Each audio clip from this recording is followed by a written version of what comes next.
மணிமேகலைக்கு அந்த குழுவில் இருந்து யாராவது ஆதரவு தெரிவிச்சிருக்காங்களா?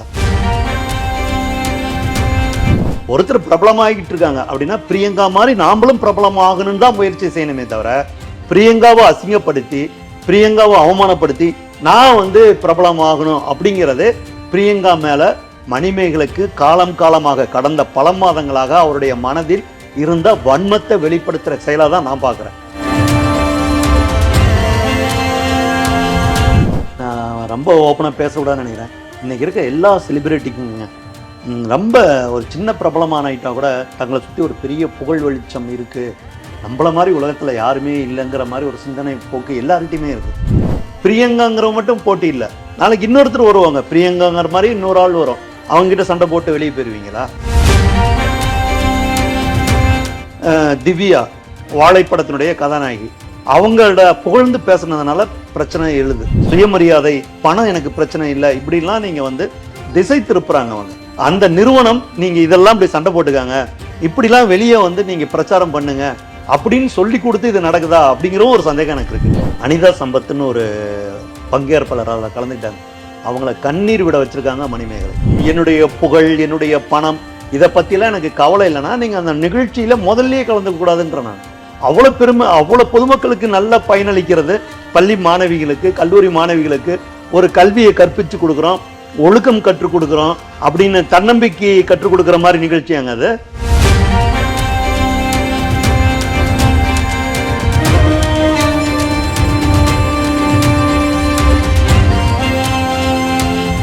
ராணி நேயர்களுக்கு அன்பான வணக்கம். இன்றைக்கு நம்ம நிகழ்ச்சியில இணைஞ்சிருக்காங்க மூத்த பத்திரிகையாளர் இளமதி அவர்கள். வணக்கம்.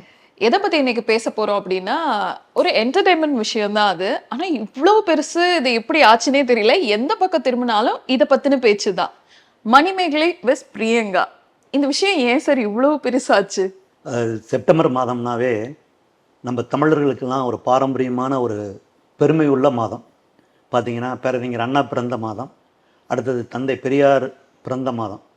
இதை தமிழர்கள் எல்லாம் உற்சாகமாக கொண்டாடிட்டு இருக்கிற நேரத்தில் திடீர்னு ஒரு வேறு திசைக்கு எல்லாத்தையும் கூட்டிகிட்டு போகிற மாதிரி மணிமேகலை பிரியங்கா நிகழ்வு நடந்திருக்கு. நீங்கள் இயல்பாக இந்த மாதிரி திரைப்படங்கள், டிவி சீரியல்களில் கவனமே இல்லாதவங்க கூட கவனத்தை செலுத்துகிற மாதிரி இந்த நிகழ்வு வந்ததுக்கு காரணம் உண்மை அதான் சார். டிவி பார்க்காதவங்க கூட இன்னைக்கு அதை பற்றி பேசிகிட்டு இருக்காங்க. என்ன காரணம்னா, மணிமேகலை வெளியிட்ட அந்த ஒரு தகவல் அறிக்கை இருக்கு இல்லையா, புகழ், பணம் இதெல்லாம் எனக்கு தேவையில்லை அப்படின்னு சொன்னாங்க. பரவாயில்லையே, இவ்வளவு துணிச்சலான, இவ்வளவு அறிவு முதிர்ச்சி உள்ள ஒரு நடிகை இருக்காங்க. எனக்கு தன்மானம் இருக்கு, அதனால பணம் வேணும் இல்லை, அதான் அந்த சுயமரியாதை, தன்மானம்லாம் தந்தை பெரியாருடைய வார்த்தைகள், திராவிட பாரம்பரிய வார்த்தைகள், தமிழர்களுக்கு பிடித்தமான. இன்னைக்கு உலகம் முழுவதும் தமிழர்களுக்கு ஒரு அடையாளம் என்ன சொல்றாங்கன்னா, இவங்க எதுக்கு எடுத்தாலும் கேள்வி கேட்பாங்க, இவங்க யாருக்கும் அடங்கி போக மாட்டாங்க, சுயமரியாதை முக்கியம், தன்மானம் முக்கியம்னு பேசுறவங்க அப்படின்னு இன்னைக்கு உலகம் முழுவதும் தமிழர்களுக்கு இருக்கிற அடையாளம். இந்த வார்த்தையை அவங்க பயன்படுத்தினதுனால இது வேற ஒரு திசையை நோக்கி கவனிக்க வச்சதுக்கு காரணம் தான். நான் இன்னைக்கு இந்த நிகழ்ச்சிக்காக திரைத்துறையை சேர்ந்த நண்பர்கள், ஊடக நண்பர்கிட்ட பேசும்போதும் சரி, சமூக ஊடகங்கள்லையும் நான் இதை பற்றி பார்க்கும்போது முழுக்க மணிமேகலைக்கு ஆதரவாகவும் பிரியங்காவுக்கு எதிராகவும் கருத்துக்கள், ரொம்ப கடுமையான விமர்சனங்கள் வந்துட்டு இருக்கு. நான் இதை வேற ஒரு திசையில் இதை பார்க்க ஆரம்பிக்கிறேன். எப்படின்னா, மணிமேகலை அப்படிங்கிறவங்க பிரியங்கா அளவுக்கு ஒரு சீனியாரிட்டி இந்த மீடியாவில் அவங்க வளர்ந்து வந்துடல. பிரியங்கா தான் சீனியர், இவங்க ஜூனியர். என்னை பொறுத்த வரைக்கும் என் பார்வை இதை இங்கே ஏற்கனவே இதை நம்ம அரசியலோடையும் தொடர்பு படுத்தி பார்க்கலாம். சீனியர்கள்லாம் ஒதுங்குங்க அப்படின்னு சொன்ன உடனே சீனியர்கள் எல்லாம் கொந்தளிச்சாங்க. இளைஞர்களுக்கெல்லாம் இன்னைக்கு வழிவிடுங்க அப்படின்னு உதயநிதி அவர் அமைச்சர், முதல்வருடைய புதல்வர் சொன்னபோது அது ஒரு பெரிய தாக்கத்தை அரசியலில் ஏற்படுத்துச்சு. அதை அப்படியே நீங்கள் இந்த நிகழ்வோட ஒப்பிட்டு பார்த்தீங்கன்னா, பிரியங்காவுக்கு ரொம்ப வயசான மாதிரியும், அவங்க ரொம்ப உச்சத்தை தொட்டது மாதிரியும், நீங்கள் இருந்ததெல்லாம் போதும், நீங்கள் கொஞ்சம் நகருங்க, அதாவது நீங்கள் நகருங்க, இடத்த காலி பண்ணுங்க அப்படிங்கிற மாதிரி மணிமேகலுடைய அந்த அறிக்கை, உள்நோக்கம் இதெல்லாம் இருக்கான்னு நான் நினைக்கிறேன். இரண்டாவது, இதை நம்ம ஊடகவியலாளருங்கிற ஒரு பார்வையில், பொது புத்தி அப்படிங்கிறத தள்ளி வச்சுட்டு ஊடகவியலாளர் பார்வைங்கிறது எது நல்லது, எது கெட்டது, ஒரு நிகழ்வுக்கு பின்னால இருக்கிற உண்மை என்ன, அதை நம்ம வந்து கொஞ்சம் ஆய்ந்து பார்க்கணும்னு நினைக்கிறேன். மணிமேகலை தான் இதுல வந்து முக்கியமான பொறுப்பு உள்ளவங்க. ஏன்னா ஒரு நிர்வாகம் வந்து ஒரு நிகழ்ச்சியை ஒப்படைக்குது, ஒரு மிகப்பெரிய உங்களுக்கு அங்கீகாரம் கொடுக்குது மணிமேகலைக்கு. அப்ப இவங்க 4 எபிசோட்ல தொடர்ந்து 4 தொடர் நிகழ்ச்சியில அவங்க நடிச்சிட்டு வராங்க குக் வித் கோமாளியில. அதுல பாத்தீங்கன்னா சின்ன சின்ன கலாட்டாக்கள் இருக்கு இல்லையா, அதுதான் வந்து பொதுமக்களை அதிகமா ஈர்த்திருக்கு. அப்ப இந்த நிகழ்ச்சிக்கு ஒரு முக்கியமான வரவேற்பு அப்படிங்கிறது இவங்க செய்யற சின்ன சின்ன கலாட்டாக்கள், இவங்க செய்யற சமையல்கள்லாம் நீங்க அந்த நிகழ்ச்சியில போய் கலந்துக்கிட்டு நீங்க சாப்பிட்டீங்கன்னா வாயில கூட வைக்க முடியாது. ஸோ இவங்க அங்க உண்மையா சமையல் நடக்கல, ஏதோ யாருக்குமே அந்த சமையலுங்கிறது ஒரு கலை, அதுல வந்து கத்துக்கிட்டு வரேன். ஏன்னா நடிகைகள் அப்படிங்கிற போது நடிகர்கள் போது அவங்களுக்கு நேரம் கிடைப்பது ரொம்ப அரிது. அப்ப இதுல வந்து ஆழ்ந்த ஈடுபாடு செலுத்திலாம் சமையல் வந்து சக்சஸ் ஆயிருப்பாங்களான்னு எனக்கு தெரியல. சும்மா ஒரு கலாட்டாக்காக நடக்குது. இவங்களுக்குள்ள நடக்கிற அந்த சின்ன சின்ன கலாட்டாக்கள், அந்த செப்பு அவர் தாமு வந்து செஃப் அவர் தாமு செய்யற அந்த கிண்டல்கள், இதெல்லாம் வந்து சீரியலை பார்க்காதவங்களை கூட கொஞ்ச நேரம் உட்காந்து பார்ப்போமே அப்படின்னு, அதாவது மனசு ரொம்ப இறுக்கமா இருந்தா அந்த நிகழ்ச்சியை பார்க்கும்போது நமக்கு ஒரு தளர்ச்சி ஏற்படும். ஸோ இதுதான் அதனுடைய முக்கிய கான்செப்ட். இதையே நீங்க அப்படியே பிரியங்கா கலந்துக்கிற நிகழ்ச்சியெல்லாம் பார்த்தீங்கன்னா, சூப்பர் சிங்கா இருக்கட்டும், அவங்க வேற கலந்துக்கிற அவங்க கிட்டத்தட்ட உச்சத்தை தொட்டாங்க. அவங்கள வந்து ஒரு சின்ன பையன், சூப்பர் சிங்கர்லாம் நீங்க தொடர்ந்து பார்த்துட்டு இருந்தீங்கன்னா தெரிஞ்சிருக்கும், ஒரு சின்ன பொண்ணு அல்லது சின்ன பையன், நீ என்ன குண்டா இருக்க, நீ சாப்பாட்டு தீனி தின்னுக்கிட்டே இருப்பேன்லாம் கிண்டல் அடிக்கிறாங்க. அதெல்லாம் பிரியங்கா வந்து அவங்க சிரிப்பால அல்லது ஏதாவது ஒன்று சொல்லி அவங்க சமாளிச்சுட்டு போறாங்க.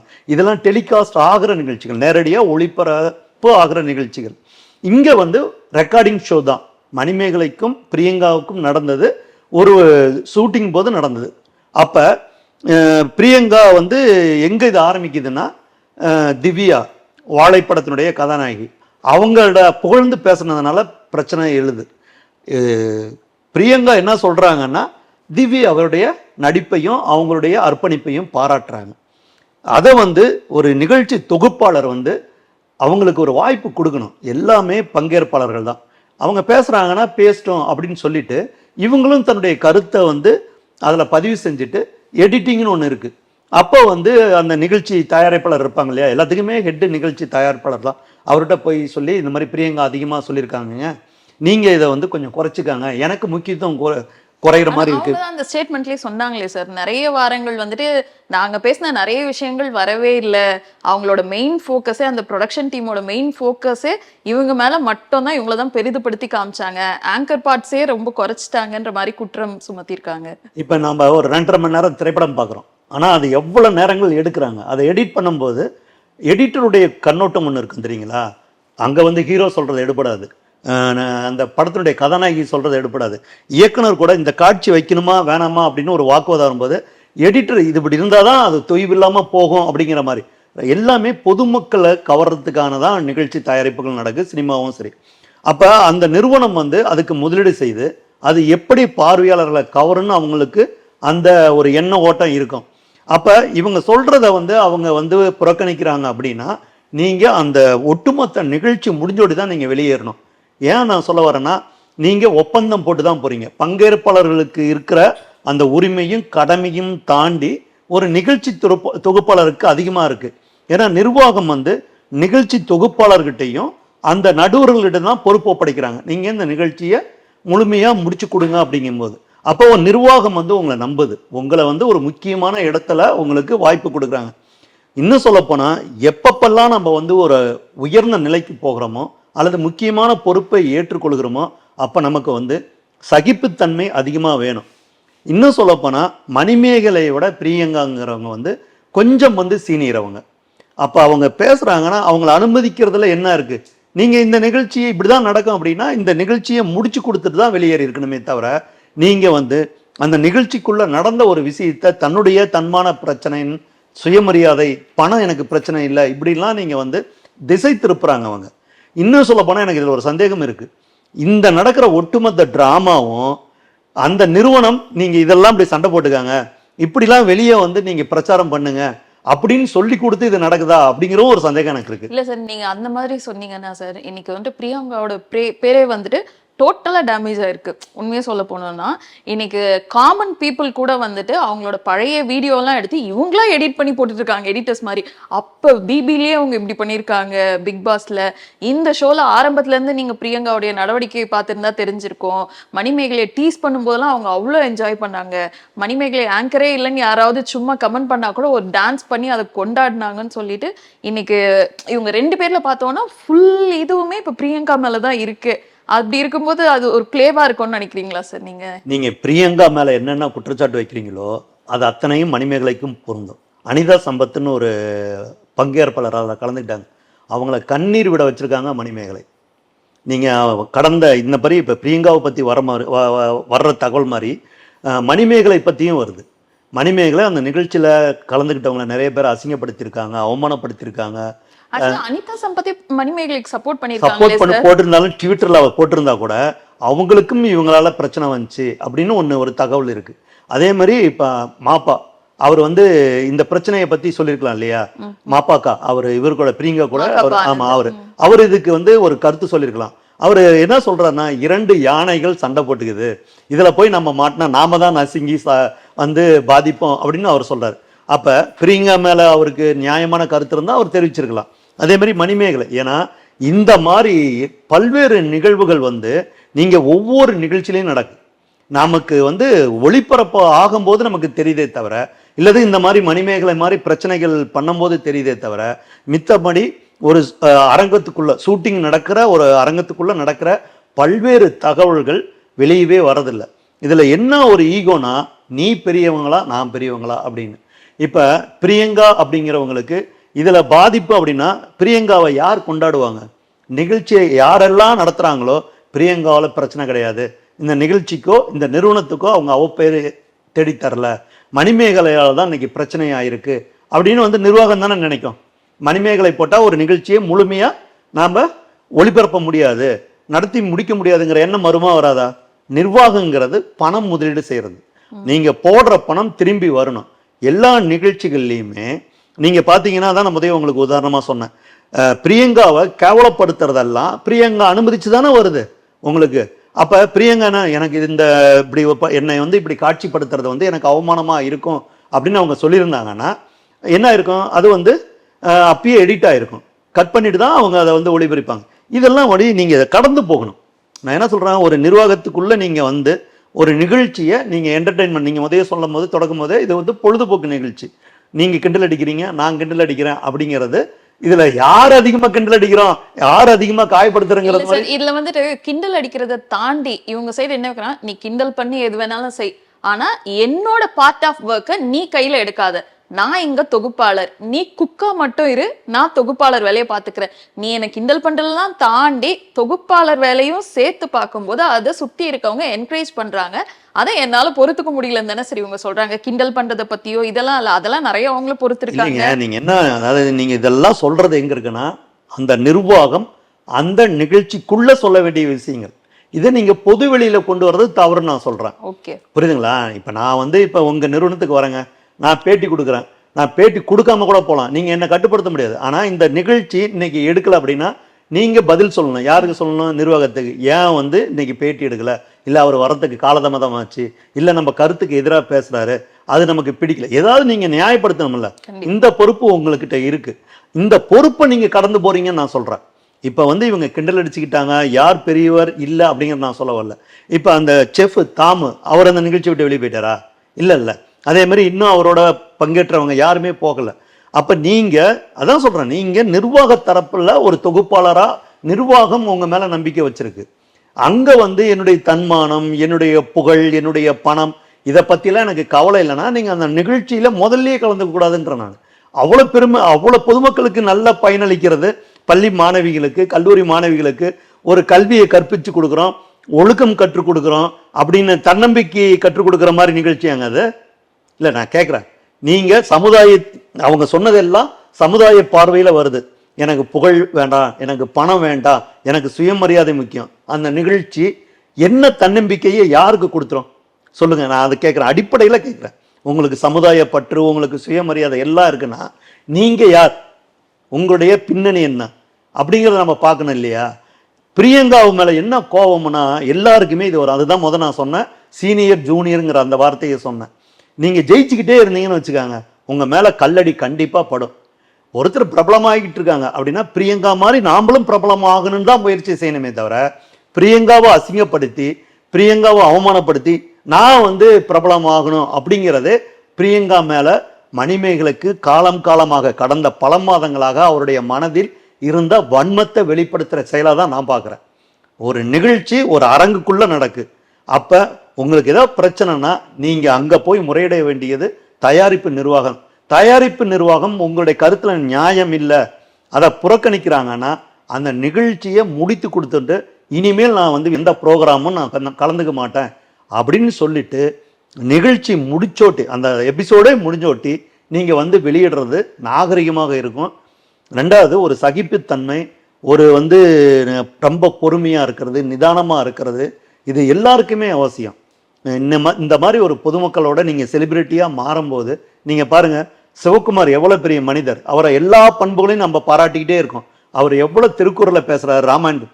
ஆனா ஒரே ஒரு செல்ஃபி யாராவது தட்டி விட்டாருன்னா அவருடைய பூர்வ ஜென்மத்தெல்லாம் இழுத்து கேவலப்படுத்துறானுங்க சமூக ஊடகத்துல. இதை நான் சொல்றேன். அப்ப எவ்வளவு உயர்ந்த மனிதரா இருந்தாலும் ஒரு சின்ன செயல்ல நீங்க வந்து தரமட்டமாகிறீங்க அப்படிங்கும் போது, இப்ப நீங்க சொல்ற மாதிரியே சார், நிர்வாகத்துக்கு வந்துட்டு அவங்க வந்துட்டு கடமைப்பட்டிருக்காங்க, ஒரு அக்ரிமெண்ட் சைன் பண்ணி தான் அந்த நிகழ்ச்சி முழுக்க நான் முடிச்சு கொடுக்குறேன்னு சைன் பண்றாங்க, அதற்கு உண்டான சம்பளம் இது எல்லாமே சரி. ஆனா ஒரு ஸ்டேஜ்ல அவங்க தப்பு பண்ணியிருக்கிறதா இவங்க நம்புறாங்க, நீ வந்துட்டு என்னுடைய ஆங்கர் போர்ஷனை சேர்த்து பண்ற அப்படின்னும் போது இவங்க கொஸ்டின் அரைஸ் பண்றாங்க, இவங்களுக்குள்ள ப்ராப்ளம் நடக்குது. அப்ப அந்த ப்ரொடக்ஷன் டீம் வந்துட்டு கூப்பிட்டு இவங்கள மணிமேகலையே அவங்க கிட்ட மன்னிப்பு கேட்கிற அளவுக்கு இது சொன்னதா சொல்றாங்க. அந்த மன்னிப்பு என்னால கேட்க முடியாதுன்னு தான் வெளியே வந்தேன் நானு, இதுதான் மெயின் ரீசன்றாங்க. அப்படி இருக்கும்போது எப்படி சார் முழு நிகழ்ச்சியும் முடிச்சு கொடுக்க முடியும்? நம்மள வந்துட்டு மன்னிப்பு கேளுங்கன்ற அளவுக்கு நம்மளை வற்புறுத்தும் போது அதற்கு நான் உடன்படலை, என்னால முடியல அதுக்கு மேலன்னும் போது எப்படி நம்மளால அந்த நிகழ்ச்சியை முடிச்சு கொடுக்க முடியும்? நீங்க சோசியல் மீடியாவில் ரொம்ப ஆக்டிவா இருக்கீங்க. முகநூல்லாம் மன்னிப்பு தான் மகத்தான குணம்னு எல்லாரும் போட்டுக்கிட்டே இருக்காங்க. என்ன காரணம்னா, நமக்கு அதாவது வயதாக வயதாக அல்லது ஒரு பிரபலமாக ஆக ஆக நீங்க வந்து உங்களை வந்து ரொம்ப வந்து ஒரு சாந்தமாகவும் சகிப்புத்தன்மையாகவும் மாற்றிக்கணும். என்ன காரணம்னா, இப்போ பிரியங்கா மணிமேகலை ஒரு மேடையில் நிறுத்துறாங்கன்னு வச்சுக்காங்க, பிரியங்கா செய்கிறது அத்தனையுமே மணிமேகலை, நான் என்ன சொல்கிறேன்னா ஒரு கிண்டலோ கேலியோ, அங்கே 1000 பேர் இருக்காங்கன்னு வச்சுக்காங்க, பிரியங்கா ஒரு செயல் செய்கிற போது 1000ல் ஒரு 900 பேர் கைத்தட்டுறாங்கன்னு வச்சுக்காங்க. அதே மணிமேகலை வேற ஒன்று செய்கிறாங்க, 500 பேர் 600 பேர் தான் கைத்தட்டுவாங்க இல்லைங்களா? நான் என்ன சொல்கிறேன், ஒரு மதிப்பீடு இருக்கு இல்லையா? ஒருத்தர் பிரபலமாக இருக்காங்க, அவங்களுக்கு என்ன மதிப்பீடு, நாம் வந்து அதை நோக்கி போகும்போது நாம் அவங்களுக்கும் ஈக்குவலா இருக்கிறதுனால தானே சார் இப்போ வந்துட்டு சோஷியல் மீடியா ஃபுல்லா மணிமேகலையார் மணிமேகலை சப்போர்ட்டிங் டீம். பிரியங்காவுக்கு மேல காட்டுற வெறுப்புங்கிறது இருக்கு இல்லையா, அவங்களுடைய வேற ஒரு பின்னணியை வச்சு வெறுப்பு காட்டுறாங்க. அது இன்னைக்கு வந்து சமூக ஊடகத்துல வந்து ரொம்ப அதிகமா இருக்கு. நீங்க நான் வளர்ந்துக்கிட்டு அதுதான் முதல்ல சொன்னேன், பிரபலமாக இப்போ உதாரணத்துக்கு நான் சொல்கிறேன், ரஜினிகாந்த் இருக்கார், அவர் வந்து நான் நடிக்கிறேன்னு சொல்லிக்கிட்டா இருக்கார். அவரை நடிக்கும்போது பணம் அதிகமாக லாபகரமாக கிடைக்கிது, நான் அந்த தொழிலாக பார்த்து சொல்கிறேன். அப்போ ஒருத்தர் ஒரு 200 கோடி ரூபாய் ஒருத்தர் முதலீடு செய்கிறாருன்னா அவர் எவ்வளோ பெரிய ரிஸ்க் எடுக்கிறார். அப்போ நீங்கள் என்ன சொல்கிறீங்க, அவருக்கு வயசாயிருச்சு ஒதுங்கி போகணும், அவர் எங்கேயும் ஒவ்வொரு பட தயாரிப்பு நிறுவனத்திட்டும் போய் எனக்கு படம் கொடுங்க நான் நடிக்கிறேன்லாம் சொல்ல, அவர் உச்சத்தை தொட்டார். அவர் மூலமாக பணம் சம்பாதிக்கிறதுக்கு நிறுவனங்கள் விரும்புது, அதுக்கு அவருக்கு ஒரு ரசிகர் கூட்டம் இருக்குது. பிரியங்காவை வந்து நம்ம மிகைப்படுத்தி காட்டினா நம்மளுடைய ஒளிபரப்புக்கு நம்மளுடைய ஷோவுக்கு வந்து வரவேற்பு கிடைக்காது அப்படின்னு அந்த நிறுவனம் நினைக்குதுன்னு வச்சுக்காங்க. அப்போ என்ன பண்ணுவாங்க, பிரியங்கா எவ்வளோ அழகாகவும் எவ்வளோ அர்த்தமுள்ளதாகவும் நடிச்சிருந்தா கூட, டைலாக் பேசியிருந்தா கூட என்ன பண்ணும் அந்த நிர்வாகம் கட் பண்ணும், எடிட் பண்ணிட்டு தான் ஒளிபரப்பும். மணிமேகலை ரொம்ப சிறப்பாக செய்கிறாங்க, பிரியங்காவை விட ரொம்ப வந்து பிரபலமாயிட்டாங்க அப்படின்னு அந்த நிறுவனம் நினைச்சதுன்னா, ஏன்னா பிராண்டிங் தானேங்க, எல்லாருமே நீங்கள் விளம்பரப்படுத்திக்க வேண்டிய தேவைகள் இருக்குது. அப்போ அந்த நிறுவனம் என்ன பண்ணும், பிரியங்காவுடைய முக்கியத்துவத்தை குறைச்சிட்டு மணிமேகலைக்கு முக்கியத்துவம் கொடுக்கும். அப்போ யார் ஜட்ஜ் பண்ணுறாங்கங்க, நல்லா சொல்லுங்கள். ஒரு குழுவில் உங்களை ஜட்ஜ் பண்ணுறது யாரு? அப்போ செஃப் இருக்கார் இல்லையா, அவர் தாமு, அவர் என்ன சொல்லியிருக்கணும், எல்லாத்துக்கும் மேலே அவர் வந்து ஒரு பண்புள்ள மனிதர் அவர். அப்போ அவர் இந்த பஞ்சாயத்து அவரால் தீர்த்து வச்சிருக்க முடியாதா? நாம் ஒரு உள்ளரங்குக்குள்ளே என்ன நடந்துச்சுன்னு தெரியாது, புரியுதுங்களா? வெளியே வர்ற தகவல்களை வச்சு நம்ம பேசுறோம். மணிமேகலைக்கு அந்த குழுல இருந்து யாராவது ஆதரவு தெரிவிச்சிருக்காங்களா? இன்னும் அந்த மாதிரி குழுவுல இருந்து ஓப்பன் அப் அதுதானே உண்மை. இப்ப இவங்க சொல்றாங்களே எனக்கு பணம் வேணாம், புகழ் வேணாம் அப்படின்னு இவங்க சொல்றாங்களே, அதே மாதிரி அந்த குழுவுல பங்கேற்பாளர்கள் இருக்காங்க இல்லையா, அந்த ஷோல பங்கேற்றவர்கள் யாராவது இதனால முன்னாள் பாதிக்கப்பட்டவங்க அப்படின்னு சொல்லிட்டு ஒரு லிஸ்ட் வெளியிடுறாங்கல்ல சார். அதுல ஒரு 2, 3 பேர் இப்ப இவங்கெல்லாம் என்ன சொல்றாங்கன்னா, அப்ப ஆங்கர் அந்த பாவனா, அப்புறம் ஜாக்லின், நக்ஷத்ரா, இப்ப இந்த லிஸ்ட்ல மணிமேகலையும் வந்திருக்காங்க. அனிதா சம்பத் பாதிக்கப்பட்டிருக்காங்க. இவங்க எல்லாருக்கும் காரணம் வந்துட்டு ரீசன் இவங்க தான், பிரியங்கா தான்ற மாதிரிலாம் இத மாதிரி ஒரு இது கருத்து சொல்றாங்கல்ல சார். எல்லார் கருத்தையும் நான் வரவேற்கிறேங்க. ஏன்னா இது வந்து நம்ம ஜனநாயக நாடு, எல்லாத்துக்குமே அந்த சுதந்திரம் இருக்கு கருத்து சொல்றதுக்கு. இன்னைக்கு சோசியல் மீடியாவில் நீங்க யாருனாலும் என்ன மாதிரி கருத்து சொல்லி, நான் என்ன கேட்குறேன், பிரியங்கா அப்படிங்கிற அந்த உருவத்தை நீங்க மறந்துட்டு வேற ஒரு உருவம் அங்க இருக்குன்னு வச்சுக்கோங்க, 100% மணிமேகலையை ஆதரிப்பாங்க. என்ன காரணம்னா கம்பேரிசன் தான், ஒப்பீடு தான். பிரியங்கா வந்து ரொம்ப பிரபலமானவங்களா மாறிட்டாங்க. நீங்க அதாவது உங்களுடைய வாய்ப்பை நான் பறிச்சுக்கிறேன்னு வச்சுக்காங்க, உங்களுக்கு என் மேல கோபம் இருக்கும்.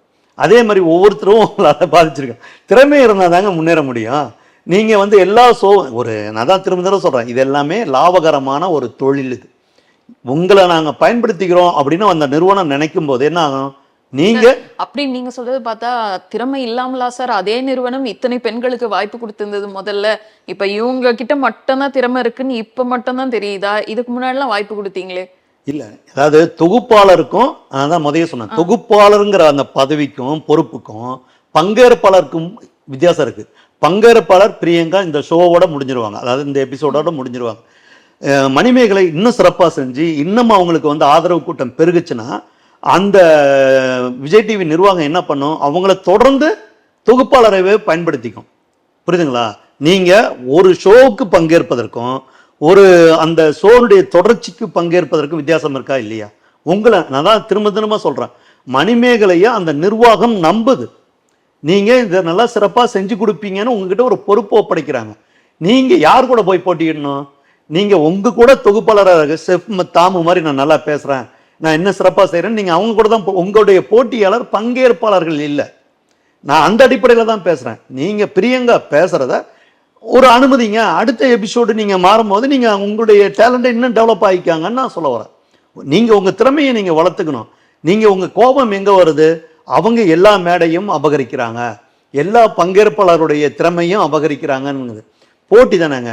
உதாரணத்துக்கு ஒன்று சொல்கிறான், நாகேஷ் வந்து நடிகர் பழைய மறைந்த நாகேஷ் சொல்லுவார், நான் ரொம்ப வந்து அசிங்கமான ஆள், ஆனால் நான் வந்து முன்னேறத்துக்கு என்னுடைய காரணம் என்னுடைய திறமை தான் அப்படின்றார். அப்போ நீங்கள் போட்டி போட்டு தான் வரணும். நீங்கள் இந்த மாதிரி திரைப்படமாக இருந்தாலும் சரி, சோசியல் மீடியாவில் கூட இன்னைக்கு உங்கள் கருத்தை எவ்வளோ பேர் ஆதரிக்கிறாங்க அப்படிங்கிறது தான். புரியுதுங்களா? அதில் அர்த்தமுள்ளதான விமர்சனங்கள் வரும், குறைந்த எண்ணிக்கையில் வரும். நீங்கள் அதை பொருட்படுத்தாமல் என்னை பாராட்டுறவங்களை மட்டுமே நான் வந்து ஆராதிப்பேன் அப்படின்னு நீங்கள் சொன்னீங்கன்னா உங்களுடைய வளர்ச்சியில் எங்கேயோ ஒரு சிறு தவறு செய்கிறீங்கன்னு அர்த்தம். நீங்கள் விமர்சனங்களை எல்லாம் ஏற்றுக்கணும். அப்போ உங்களை நீங்கள் பக்குவப்படுத்திக்கணும். இந்த துறைங்கிறதை இப்போ சரி இதிலேருந்து போயிட்டாங்க, நீங்கள் வேற ஒரு தொலைக்காட்சிக்கு போகிறீங்கன்னா அந்த நிர்வாகம் உங்களை எப்படி பார்க்கும்? இவங்க சர்ச்சையை உருவாக்குறவங்க, இவங்க சண்டை போடுறவங்க, இவங்க இந்த ஷோவை வந்து ஒரு நிகழ்ச்சியை கொடுத்தோம்னா அவங்க முழுமையாக முடிச்சு கொடுக்க மாட்டாங்க அப்படின்னு நினைக்கும் போது நீங்கள் வந்து இந்த ஃபீல்டை விட்டு ஒதுங்கிடுவீங்களா? நாளைக்கு துறவி ஆயிடுவீங்களா? எனக்கு பணம் வேணாங்க, எனக்கு புகழ் வேணாம், எனக்கு எந்த விளம்பரம் வேணும்னா நாளைக்கு காலையில் அவங்க என்ன துறவி ஆயிடுவாங்களா? நீங்கள் மறுபடியும் இதில் தானேங்க இயங்கணும். இதை விட்டுட்டு நீங்கள் வெளியே போயிடுவீங்களா? அப்போ நீங்கள் எல்லாத்தையும் நான் வந்து என்னுடைய தன்மானம் வந்து இதுக்கெல்லாம் ஒப்பு கொடுக்கல அப்படின்னா நீங்கள் இந்த தொழிலிருந்தே வெளியே போயிடணும். பிரியங்காங்கிறவங்க மட்டும் போட்டி இல்லை, நாளைக்கு இன்னொருத்தர் வருவாங்க பிரியங்காங்கிற மாதிரி இன்னொரு ஆள் வரும், அவங்ககிட்ட சண்டை போட்டு வெளியே போயிடுவீங்களா? எந்த அடிப்படையில் நான் பேசுகிறேன்னு உங்களுக்கு புரியுதா? நீங்கள் ஒரு நிர்வாக தரப்புக்கு வந்துட்டீங்க. நீங்கள் அதில் குக் வித் கோமாளியில் இவங்களும் ஒரு பார்ட்டிசிபேட், ஒரு பங்கேற்பாளர் தான் இருந்தாங்க. உங்களை ஏன் வந்து தொகுப்பாளருக்கு அந்த நிறுவனம் கொண்டு போகுது? உயர்த்துறாங்களே இல்லையா? உங்கள் மேலே இருக்கிற நம்பிக்கை, அதில் நடிக்கிற அத்தனை பெரியமா தொகுப்பாளராக மாற்றினது அந்த நிர்வாகம் இல்லை. உங்கள் மேலே ஏதோ ஒரு நம்பிக்கை இருக்குது, நீங்கள் உங்கள் கடமை உணர்வை கொஞ்சம் நல்லா செய்கிறீங்கன்னு அவங்க நினைக்கிறாங்க. சரி, இவங்ககிட்ட ஒரு பொறுப்பை கொடுத்தா அவங்க வந்து 100% முழுமையாக முடிச்சு கொடுப்பாங்கன்னு நம்புகிறாங்க. அந்த நம்பிக்கையே நீங்கள் எவ்வளோதான் இருக்கட்டுங்க, நமக்கு வந்து அவமானங்கள் இருக்கட்டும், ஒரு நிர்வாகம் நம்மளை நம்புது இல்லையா? எல்லார் மேலேயுமே நம்பிக்கை வைக்கணும் ஒரு நிர்வாகம். நல்லா நீங்கள் யோசிச்சு பாருங்கள், நீங்கள் எவ்வளவோ நிர்வாகங்களை கடந்து வந்திருக்கீங்க. ஒரு நிர்வாகம் உங்ககிட்ட ஒரு பொறுப்பு ஒப்படைக்கும் போது உங்கள் மேலே அந்த நிர்வாகம், ஏன்னா நிர்வாகம் எல்லா விஷயத்திலையும் தலையிட முடியாது, முழுமையாக உங்கள் மேலே நம்பிக்கை வைக்கிறாங்க. அந்த நம்பிக்கை நீங்கள் தகர்த்துட்டீங்கிறது தான் என்னுடைய அடிப்படை நோக்கமே. நான் மணிமேகலையே நான் வேறு எந்த விஷயத்துக்கும் நான் விமர்சனம் செய்யலை. ஒரு போட்டியாளர் சமமான போட்டியாளராக இருந்தால் கூட நீங்கள் அவங்கள மீறி ஜெயிக்கணும், அதுதான் உங்களுடைய திறமை. இன்னும் சொல்ல போனால் நீங்கள் பிரியங்காவை விட சமூக ஊடகங்களில் உங்களுக்கு இவ்வளோ ஆதரவு இருக்குல்ல, அதை தக்க வைக்கிறதுக்கு நீங்கள் வேறு மாதிரி தான் நீங்கள் ரியாக்ட் பண்ணியிருக்கணுங்கிறது தான் என்னுடைய பார்வை. நீங்கள் நிர்வாகம் அந்த குழுவில் இருந்த அத்தனை பேருக்கும் நீங்கள் வந்து ஒரு அவமரியாதை செஞ்சுருக்கீங்கிறது தான் என்னுடைய பார்வை. இது வித்தியாசமான பார்வை தான், எல்லாருமே இதை ஏற்றுக்குவாங்களாங்கிறது கிடையாது. ஆனால் என்னுடைய மனசாட்சிப்படி ஒரு நிகழ்ச்சியை கொடுங்க, எதாக இருங்க, ஒரு கல்யாணங்க, நீங்கள் உங்ககிட்ட சமையல் பொறுப்பு கொடுக்குறோம், எல்லா விருந்தினர்களையும் கவனிங்கன்னு 1000 பேர் 1000 மாதிரி பேசுவான். நீ ஒருத்தர் சாப்பாடு வச்சுட்டு ஒரு இனிப்பு வந்து சரியில்லைனா நீ சாப்பிடாத அப்படின்னு நீங்கள் பிடிக்கிட்டு போயிடுவீங்களா அந்த இலைய? இந்த பார்வையில் பாருங்கள், எல்லாரையும் நம்ம திருப்திப்படுத்தினா ஒரு ஷோ வந்து சக்ஸஸ் ஆகணும். அதை நீங்கள் வந்து இப்போ என்னது, நீங்கள் உங்களுடைய எதிர்மறை விமர்சனமாக இருந்தாலும் நேர்மறை விமர்சனமாக இருந்தாலும் அது எந்த மாதிரி மாறுதுன்னு இருக்கு இல்லையா? இப்போ பிரியங்காவுக்கு இதில் பிரச்சனை கிடையாது, அந்த நிகழ்ச்சியில் நடந்தவங்களுக்கு ஏதாவது அவப்பேர் வந்திருக்கா? இல்லை. பேசு பொருள் ஆனவங்க யாரு? மணிமேகலை. பிரியங்கா இந்த நிமிஷம் வரைக்கும் அந்த நிகழ்ச்சியை பற்றி ஒரு வார்த்தை கூட கருத்து சொல்லலை இல்லையா? அவங்க என்ன நடந்ததுன்னு உண்மையை சொல்லணும் இல்லையா? அவங்க ஏன் தட்டி கழிக்கிறாங்களோ, அதை கடந்து போகிறாங்கன்னா அந்த பார்வை என்னை பொறுத்த வரைக்கும் நியாயமானதாக இருக்க. இதுக்குள்ளே வேற ஏதோ ஒரு விஷயம் இருக்குது. நிர்வாகம் தெளிவான ஒரு அறிக்கையை வெளியிட்டு இதுக்கு முற்றுப்புள்ளி வைக்கணும். அது வெளியிடுவாங்களா சார்? ஏன்னா எல்லாத்துக்குமே வந்துட்டு குறும்படம் எல்லாம் போடுறாங்க. அப்படி இருக்கும்போது ஆக்சுவலா செட்டுக்குள்ள என்ன நடந்துச்சுன்னு வெளியிடுவாங்கன்னு நீங்க நினைக்கிறீங்களா? ஏங்க வெற்றிங்கிறது எதுங்க? ஒரு திரைப்படங்கள் நம்ம நிறைய பார்க்குறோம், ஆர்ட் படம் வருது, அது வெற்றி அடையலை, ஆனால் அந்த குழுவில் இருக்க எல்லாருக்கும் ஒரு திருப்தி வருது, ஆத்ம திருப்தின்றோம் இல்லையா? கோடான கோடி ரூபாயை விட ஆத்ம திருப்தி தான் முக்கியம். அப்போ அந்த நிகழ்ச்சி நடத்துகிறவங்க ஆத்ம திருப்திக்காக நடத்துவாங்களா? நடத்த மாட்டாங்க. ஏன்னா ஒரு நிகழ்ச்சி நடத்துறதுக்கு அவங்க முதலீடு செய்கிறாங்க, எவ்வளோ செலவினங்கள் ஆகும் இல்லையா? அப்போ அந்த நிர்வாகம் என்ன நினைக்கும், ஒரு நிகழ்ச்சி வெற்றிகரமாக வரணும், அதை மக்கள்கிட்ட போய் கவரணும். இன்னும் சொல்லப்போனால் இவங்க தொகுப்பாளராக இருந்ததுக்கு முன்னாலேயும் சரி, பங்கேற்பாளராக இருந்ததுக்கு முன்னாலேயும் சரி, அந்த நிகழ்ச்சி வெற்றிகரமாக நடந்திருக்கு இல்லையா? 4 எபிசோடை முடித்து 5வது எபிசோடுக்கு வராங்க. அப்போ இந்த ஒரு நீண்ட பயணத்தில் எவ்வளோ பேர் எவ்வளோ பிரச்சனைகள் கொடுத்துருப்பாங்க நீங்கள் நினச்சி பாருங்கள். இதுக்கு முன்னால் எவ்வளவு நமக்கு வெளியே வராத தகவல்கள் நிறையா இருக்குது. அப்போ இவங்க என்ன நினச்சிருப்பாங்க, இவங்க வந்து இதை நமக்கு முழுமையாக முடிச்சு கொடுப்பாங்க அப்படிங்கிறதுல ஒரு எண்ணத்தில் ஒரு நம்பிக்கையில் கொடுப்பாங்க. ஆனால் அந்த நம்பிக்கை ஏன்னா அந்த நிர்வாகம் உடனடியாக மணிமேகலை அறிவிப்பு வெளியிட்டோன்னே அந்த நிர்வாகம் வெளியிட்டு இருந்ததுன்னா அந்த நிர்வாகம் வந்து ஒரு பொறுப்புணர்வோடு ஏதோ செயல்படும். ஆனால் அந்த நிர்வாகத்துக்கே இது ஒரு கசப்பான எண்ணம் இவங்களால் வந்திருக்கணும், அல்லது இந்த குழுவால் வந்திருக்கணும். அப்போ நிர்வாகம் வந்து அமைதி காக்குது. என்ன காரணம்னா அவங்க வேறு ஏதாவது உண்மைகள் சொல்ல வேண்டி இருக்குமோ அப்படிங்கிற பார்வையை நான் பார்க்குறேன். ஏன்னா இவ்வளோ பெரிய சர்ச்சையை உருவாக்கிட்டாங்க. இது வந்து அந்த நிகழ்ச்சிக்கு வந்து அதாவது செலவே இல்லாமல் விளம்பரம் தேடி கொடுத்துருந்தா கூட அந்த நிர்வாகத்துக்கு ஏதோ ஒரு உறுத்தல் இருக்குன்னு நான் நினைக்கிறேன். இல்லைனா அவங்க வந்து இந்த விஷயத்தை சர்ச்சையை இவ்வளோ தூரம் தொடர விட மாட்டாங்கன்னு தான் நான் நினைக்கிறேன். இதை தாண்டி அவங்க வேற ஏதாவது சொன்னாங்களா, இல்லை பிரியங்கா ஏதாவது கருத்து சொன்னாதான் அந்த நிர்வாகம் ஏன் வந்து இவ்வளோ நேரம் மௌனமாக இருக்குது, இவ்வளோ நாட்கள் மௌனமாக இருக்குங்க அப்படிங்கிறதுக்கு நமக்கு உண்மை தெரியும். நாம் போகிற போக்கில் என்னென்னமோ சொல்கிறாங்க. நான் நேற்று அவங்க இந்த தொடர்பாக பேசணும்னு சொன்னோன்னே ஒரு ட்விட்டரில் பார்த்தேன், பிரியங்காவை பற்றி கடந்த கால வாழ்க்கையை அவங்க சொல்கிறாங்க. அவங்க 2009 பிரியங்கா எந்த நிறுவனத்தில் நிகழ்ச்சி தொகுப்பாளராக இருந்தாங்களோ அந்த நிறுவனத்தில் நான் வேலை பார்த்துருக்கேன். அதே நிர்வாகத்தில் மணிமேகலையும் வந்து அவங்க தொகுப்பாளராக அங்கே இருந்திருக்காங்க. அந்த நிறுவனம் எப்படி நடத்தும், அந்த நிறுவனம் எவ்வளோ நிபந்தனைகளை விதிக்கும், அந்த நிர்வாகம் நீங்கள் சுயேட்சையாக ஏதாவது கருத்து சொன்னால் அந்த நிர்வாகம் எடுக்கிற நடவடிக்கைகள் எப்படி இருக்குங்கிறதெல்லாம் எனக்கு தெரியும். அதனால் பிரியங்கா ஒருத்தரை கேவலப்படுத்தணுன்னு ஒரு மாபெரும் கூட்டம் மணிமேகலையை விட பிரியங்காவுக்கு கிடைத்த அவமானங்களை விட மணிமேகலை ரொம்ப குறைச்சலாக தான் பண்ணியிருக்காங்கன்னு நான் நினைக்கிறேன். இன்றைக்கி இருக்கிற அந்த விமர்சனங்களை பார்க்கும்போது மணிமேகலையை தவிர்த்து பிரியங்கா மேல் இருக்கிற வன்மத்தை எல்லா தரப்பினரும் வெளிப்படுத்தி வருகிறார்கள். பிரியங்கா இதற்கு தெளிவான ஒரு பதிலை சொல்லியே ஆகணுங்கிறது என்னை பொறுத்த வரைக்கும். நான் ஏன் அதை சொல்கிறேன்னா, அவங்க வந்து நியாயப்படுத்த வேண்டிய விஷயம் இல்லை, உண்மை தகவல்களை உங்கள் மேலே எல்லாரும் வைக்கிறாங்க. உங்கள் மேலே இருக்கிற வன்மத்தை வெளிப்படுத்துகிறாங்க. நீங்கள் இது குறித்து தெளிவான ஒரு விளக்கத்தை நீங்கள் வந்து சோசியல் மீடியாவில் அறிவிக்கணுங்கிறது தான் என்னுடைய வேண்டுகோள். இது ஒரு பெரிய பிரச்சனை இல்லை என்னை பொறுத்த வரைக்கும். ஆக்சுவலா இப்ப நீங்க வந்துட்டு அவங்க ஒரு விளக்கம் கொடுக்கணும்னு சொல்றீங்களா சார், அவங்களுக்கு மைண்ட்ல இருக்கோ இல்லையோ இது ஒரு பெரிய விஷயமே எனக்கு இல்லைன்னு அவங்க கடந்து போற மாதிரி தான் தெரியுது. இதெல்லாம் பார்க்கும்போது ஒரு கமெண்ட் கூட அவங்க பண்ணல, எதுவுமே செய்யல, அவங்க பாட்டு அப்படி போயிட்டு இருக்காங்க. ஆனா இந்த சைடு இதை பார்த்துட்டு இருக்கவங்க அவங்க கண்டிப்பா எதையாவது ஒண்ணு சொல்லணும், இவ்வளவு தூரத்துக்கு வந்து இஷ்யூ போயிட்டு இருக்கும்போது ஏதாவது சொல்லணும். பிரியங்காவை பொறுத்த வரைக்கும் நான் எப்படி பார்க்குறேன்னா, ஒன்று பக்குவப்பட்டிருக்கணும், இல்லைன்னா இந்த மாதிரி அவமானங்களை அவங்க கடந்த காலங்களில் நிறையா சந்திச்சிருக்கணும். வெளியே வந்ததுனால நம்ம இன்றைக்கி பேசுகிறோம் இல்லைங்களா. இவ்வளோ பிரபலமானதுனால, அதாவது மணிமேகலை போட்ட அந்த ட்வீட் வந்து இவ்வளோ பிரபலமானதுனால அவங்க வந்து இதை மாதிரி நிறையா சந்திச்சிருப்பாங்க. உங்களுக்கு மன வருத்தங்கள் நிறையா இருந்துச்சுன்னா என்ன பண்ணுவீங்க? கடந்து போங்க அப்படிங்கிற மாதிரி ஒரு மனநிலை வந்துடும் இல்லையா.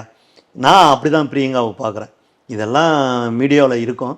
இன்னும் சொல்ல போனால் மாபெரும் அரசியல் தலைவர்களை, மாபெரும் சமூக சிந்தனையாளர்களை இந்த சமுதாயம் எப்படி வந்து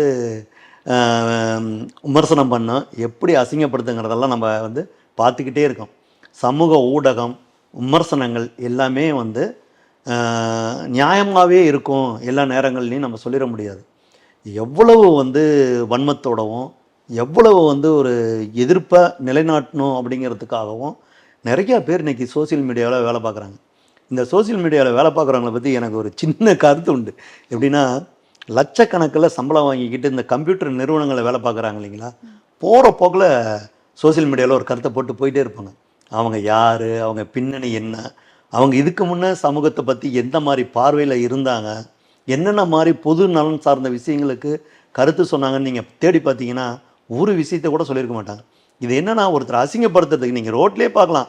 ஒருத்தனை அடித்தாங்கன்னா 100 பேர் வந்து அடிப்பான். டேய் ஏன்டா அவனை அடிச்சிங்க, அவன் அடித்தான் நான் அடித்தேன் அப்படின்ட்டு சொல்லிட்டு போவாங்க. என்ன குற்றம், எங்கே இருக்குது, உண்மை என்ன, எதுவுமே பார்க்காத மாதிரி தான் இன்றைக்கி சமூக ஊடகம் அப்படிங்கிறது இந்த மாதிரியான விமர்சனங்கள் வைக்கிறது ஒரு பைத்தியகார கூட்டமாக தான் நான் பார்க்குறேன்.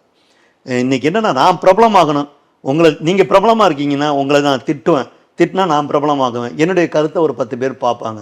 இந்த மாதிரி ஒரு மனநோய் மாதிரி இன்றைக்கி சமூக ஊடகம் மாதிரி இருக்குது. இதில் வந்து இதுக்கு முற்றுப்புள்ளி வைக்கணும்னா 2 பேருக்கு பொறுப்பு இருக்குது. ஒன்று வந்து பிரியங்காவுக்கு அந்த பொறுப்பு இருக்குது, இன்னொன்று அந்த நிர்வாகத்துக்கு பொறுப்பு இருக்குது. அவங்க தான் இதுக்கு ஒரு முற்றுப்புள்ளி வைக்கணும். நான் மணிமேகலைக்கு பதில் சொல்கிற மாதிரி சொல்ல வரல.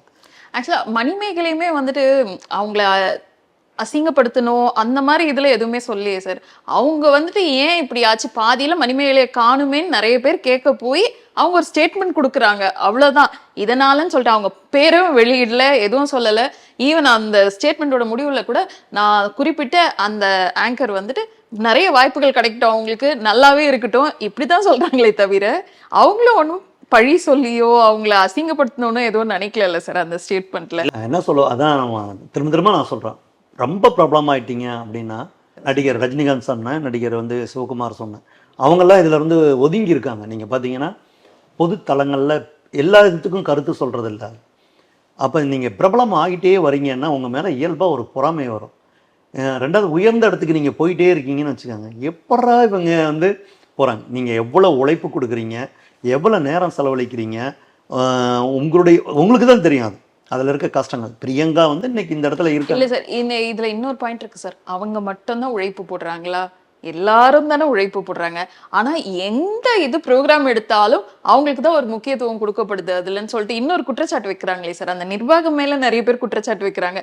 வேற டேலண்டட் பீப்புளே உங்களுக்கு தெரியலையா, அவங்க மட்டும்தான் இதுவா? எத்தனையோ பேர் இருக்காங்களே, இது எப்படி சாத்தியம்? ஒருத்தவங்களுக்கே எப்படி நீங்க வாய்ப்பு கொடுக்குறீங்கன்ட்டு. ரொம்ப விலை மதிக்க முடியாத ரொம்ப சுவை மிகுந்த இனிப்புகள் இருக்குன்னு வச்சுக்காங்க. நீங்கள் வந்து உங்களுக்கு பிடித்தமான இனிப்பை போய் தேர்ந்தெடுப்பீங்களா, இல்லது இது அந்த கடைக்காரர் சொல்லுவார் ரொம்ப டேஸ்ட்டாக இருக்குங்க, ரொம்ப வந்து இது வந்து தயாரிச்சதில் வந்து நிறையா வந்து நிறையா பொருட்கள் போட்டிருக்காங்க அப்படின்னா நீங்கள் பிடித்தமான இனிப்பை தேர்ந்தெடுப்பீங்களா, இல்லது அதை விட மிகச்சிறந்த இனிப்பை தேர்ந்தெடுப்பீங்களா? சொல்லுங்கள். நமக்கு எது பிடிச்சிருக்கோ அதுதானே. அப்போ வந்து ஒரு மன எண்ண ஓட்டம் தான் இது. எப்படின்னா, எல்லாருக்குமே வந்து பிரியங்கா பிடிக்குது அப்படின்னீங்க. அதான் நான் திரும்ப திரும்ப சொன்னேன், பிரியங்கா சந்திக்காத அசிங்கங்கள்லாம் இல்லை அப்படிங்கிறத நீங்கள் அந்த ஷோவில் ஒரு சின்ன குழந்தைங்கள் வந்து நீங்கள் என்னங்க இப்படி எப்போ பார்த்தாலும் சாப்பிட்டுக்கிட்டே இருக்கீங்க அப்படின்னு போகிற போக்கில் சொல்லிட்டு போயிடுறாங்க இல்லையா. நீங்கள் அப்போ பார்க்கும்போது என்ன இருக்கும், என்னடா நம்மளை இவ்வளோ தீனி பண்டாரம் அப்படின்னு சொன்னீங்கன்னா அதே மாதிரி அரட்டை அடிக்கிறது அவங்க செய்கிறது தான், அதுதான் எல்லாருமே ரசிக்கிறாங்க. அப்போ நம்மளை வந்து இந்த மாதிரி ஒரு முன்னிறுத்துறாங்க அப்படிங்கும்போது உங்களுக்கு மனசு வருத்தப்படுமா வருத்தப்படாதா? நீங்கள் நல்லா சிறப்பாக செய்கிறீங்க. நீங்கள் வந்து உங்களுடைய நடிப்பு, உங்களுடைய நீங்கள் அந்த நேரத்துக்கு சொல்கிற அந்த வசனங்கள் எல்லாமே ரொம்ப வரவேற்பு பெறுது. ஆனால் அதே நேரம் தீனி பண்டாரம், அரட்டை, யார் சாப்பிட கூப்பிட்டாலும் ஓடி போயிடுவாங்க பிரியங்கா அப்படின்னு அந்த நிகழ்ச்சியில் திரும்ப திரும்ப சொல்கிறாங்க. அதெல்லாம் உங்களை காயப்படுத்தாதா? இயல்பாக கேட்குறேன். எல்லாருக்குமே காயப்படுத்துமா இல்லையா? இதெல்லாம் என்னென்னா ஒரு பொழுதுபோக்கு நிகழ்ச்சிங்கிறத தான் நீங்கள் மனசில் திரும்ப திரும்ப பதிய வச்சுக்கணும். நான் அதை தான் சொல்கிறேன். நீங்கள் யாருக்காக நடிக்கிறீங்க, யாருக்காக உங்களுடைய திறமையை நீங்கள் வெளிப்படுத்துகிறீங்க, மக்கள் தான் வந்து உங்களை வரவேற்கிறாங்க. சரி, இந்த நிகழ்ச்சியில் நீங்கள் இப்போ நான் என்ன சொல்கிறேன், ஒரு விமர்சனத்தை இவங்க இவ்வளோ பகிரங்கமாக வச்சதுனால நிர்வாகம், நீங்கள் நானே வந்து ஷூட்டிங் ஸ்பாட்டில் போய் நானே நடித்து நானே எடிட் பண்ணி நானே வந்து எல்லாத்துக்கும் வந்து வாட்ஸ்அப்பில் அனுப்பி என்னுடைய நடிப்பு பாருங்கள், என்னுடைய திறமை பாருங்கள் அனுப்ப முடியுமாங்க? உங்களுக்கு ஒரு நிர்வாகம், எந்த ஒரு தொலைக்காட்சியாக இருந்தாலும் உங்களை ஒரு நிகழ்ச்சியில் அவங்க அழைத்து அதில் உங்களை பங்கேற்பாளராக வைக்கணும். அப்போ ஒரு நிர்வாகம் உங்களுக்கு கொடுத்த பொறுப்பு நீங்கள் தட்டி கழிச்சிட்டு போகிறீங்கும் போது நிர்வாக ரீதியாக என்ன மாதிரி ஒரு மனப்போக்கு இருக்குங்கிறதா நான் சொல்கிறேன். நீங்கள் வளரணும், உங்களுடைய திறமைகளை நீங்கள் இன்னும் வெளிப்படுத்தணும். இப்போ சொல்கிறீங்களா சார் நிர்வாகம், இப்போ மணிமேகலைக்கு தெரியாதா சார் இந்த ஸ்டேட்மெண்ட் எழும்போது கண்டிப்பாக அடுத்த முறை அந்த நிர்வாகம் இவங்களை கூப்பிடுறதுக்கு வாய்ப்பே இருக்காதுன்றது அவங்களுக்கும் தெரியும்ல சார். அதையும் தாண்டி தானே அந்த உள்ளேருந்து அந்த ஆதங்கத்தில் வெளியே வருது சார். அது நான் ரொம்ப ஓப்பனாக பேசக்கூடாதுன்னு நினைக்கிறேன். இன்றைக்கி இருக்க எல்லா செலிபிரிட்டிக்குங்க ரொம்ப ஒரு சின்ன பிரபலமான ஆகிட்டா கூட தங்களை சுற்றி ஒரு பெரிய புகழ் வெளிச்சம் இருக்குது, நம்மள மாதிரி உலகத்தில் யாருமே இல்லைங்கிற மாதிரி ஒரு சிந்தனை போக்கு எல்லார்கிட்டையுமே இருக்குது. செலிபிரிட்டின்னு நான் சொல்கிறது என்ன காரணம்னா, ஒரு சின்ன நீங்கள் கொஞ்சம் விளம்பரம் ஆகிட்டீங்க, உங்களை வந்து நிறைய பேர் வந்து உங்களை பாராட்டுறாங்க, புகழ்கிறாங்க அப்படின்னோடனே ஒரு சின்ன ஒரு கடை திறப்பு விழாவுக்கு, நகை கடை திறப்பு விழாவுக்கெல்லாம் உங்களை விஐபியாக கூப்பிடும் போது இந்த மாதிரி எண்ணோட்டம், நாம்ளும் பிரபலமாயிட்டோம், நாம்ளும் இந்த சமுதாயத்தில் மிகவும் மதிக்கப்படக்கூடிய நபர் அப்படிங்கிற ஒரு சின்ன ஒரு கர்வம் வந்து, நான் இந்த வார்த்தையெல்லாம் சொல்லக்கூடாதுன்னு நினச்சேன், அது எல்லாருக்குமே வந்துடுது. நம்மளை மாதிரி யாருமே கிடையாது. நம்மளை விட்டு அந்த ஃபீல்டு நாளை காலையில் வந்து நிர்வாகத்தையே மூடிட்டு போயிடுவாங்க. நான் உங்களுக்கு நல்ல அனுபவம் இருக்குங்கிறதுனால சொல்கிறேன். செய்தித்துறையில் நம்ம பயணிச்சிருக்கிறோம் ஒட்டுமொத்தமாக. செய்திங்கிறத அந்த நேரத்தில் மக்களாக போய் சேரணும். உன்னுடைய உடல்நிலையை பற்றியோ, உன்னுடைய குடும்ப சூழல் பற்றியோ, நீ எந்த வருத்தத்தில் இருக்க பற்றியோலாம் யாரும் கவலைப்பட மாட்டாங்க. அந்த நேரத்துக்கு என்ன செய்தி அது முதலாவதா போய். ஆமாம், நான் என்னுடைய பணியை தொடங்கும் போது எனக்கு சொன்ன வார்த்தை, நீ செத்து போயிட்டா கூட செய்தியை அடித்து போட்டுட்டு நீ வந்து இறந்து போ, செய்தி வந்து மக்களை போய் சேர்ந்துட்டோம், அதுதான் முக்கியம். அந்த அடிப்படை குணம் இருக்கு இல்லையா, அதை புரிஞ்சிக்காத மணிமேகலை தான் முக்கியம், தன்னை தவிர அந்த உலகத்தில் யாருமே முக்கியம் இல்லை, தனக்குத்தான் எல்லா கிரீடங்களும் வரணும். கிரீடம் வரும் எப்போ வரும்னா, நீங்கள் அதுக்குரிய தகுதியான நபராக மாறிட்டீங்கன்னா எல்லா தளங்களிலிருந்தும் உங்களை தேடி வரும். நீங்கள் இந்த மாதிரியான ஒரு நடைமுறையை, இந்த மாதிரி ஒரு செயல்பாட்டை நீங்கள் முன்னிறுத்தினீங்கன்னா உங்கள் மேலே அக்கறை உள்ளவங்க, உங்கள் மேலே அன்பு செலுத்துகிறவங்க, உங்களுடைய வளர்ச்சியில் அதிக கவனம் செலுத்துகிறவங்க, உங்களுக்காக பரிந்துரை செய்கிறவங்க எல்லாரும் வருத்தப்படுவாங்க அப்படிங்கிறத மணிமேகலை மறந்துட்டாங்கிறது தான் என்னுடைய பார்வை. ஏன்னா நான் எந்த விதத்திலையும் மணிமேகலை எடுத்த முடிவு தவறானதுங்கிறதுல நான் எப்பயுமே பின்வாங்க மாட்டேன். நான் என்ன பார்க்குறேன்னா, வளர்கிற கலைஞர்களுக்கு பொறுமை வேணும், நிதானம் வேணும். இன்னும் சொல்லப்போனால் எதிராளிகள் நம்ம மீது அம்புகளை வீசும்போது அதை தாங்கி நான் உயர்ந்து நிற்பேங்கிற அந்த மன உறுதியை வெளிப்படுத்துறீங்க இல்லையா, அதுதான் முக்கியம். வளர்கிற கலைஞர்களுக்கு நீங்கள் வந்து இந்த மாதிரி பேசணும்னு நான் சொல்கிறேன். தன்மானம், ஏன்னா அதெல்லாமே பெரியார் சிந்தனைங்கிறதுனால அந்த எண்ண ஓட்டத்தோடையே நானும் இருக்கிறதுனால என்ன சொல்கிறேன், நீங்கள் இதை எளிதாக கடந்து போயிருக்கலாம். மணிமேகலை, நீங்கள் பிரியங்காவை அவமானப்படுத்தி, பிரியங்காவை அப்புறப்படுத்தி அந்த இடத்தை பிடிக்கணும்னு ஒரு எண்ணம் அவங்களுக்கு உண்மையில் இருந்ததுன்னா அது தவறான உதாரணம். மணிமேகலையை யாரெல்லாம் முன்னுதாரணமாக எடுத்துக்கிறாங்களோ அவங்களுக்கும் அது சரியான வழி அல்ல. இதுதான் என்னுடைய கருத்து. உங்களுடைய கருத்துக்களை மிக வெளிப்படையாக பகிர்ந்துக்கிட்டீங்க சார். ரொம்ப நன்றி. வணக்கம்.